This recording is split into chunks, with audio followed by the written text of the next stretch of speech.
члены комиссии. Я Додохова Ираида Николаевна, ученица 3 Б класса средней общеобразовательной школы номер 17.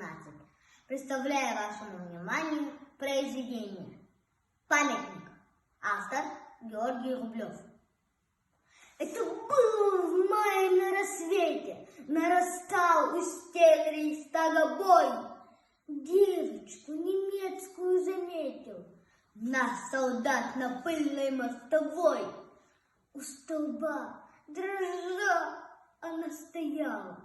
В голубых глазах застыл испуг.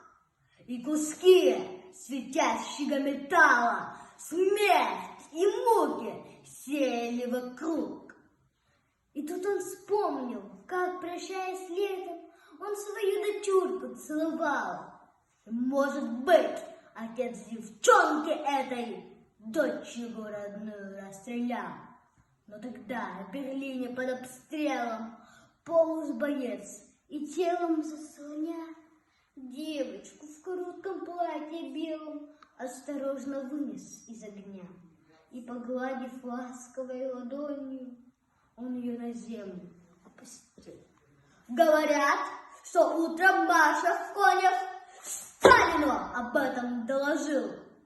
Скольким детям возвратили детство, подарили радость и весну. Рядовые армии советской, люди, победившие войну. И в Берлине в праздничную дату был воздвигнут, чтоб стоять века, памятник советскому солдату с девчонкой, спасенной на руках. Он стоит, как символ нашей славы, как маяк, светившийся во мгле. Это он, солдат моей державы, охраняет мир на всей земле.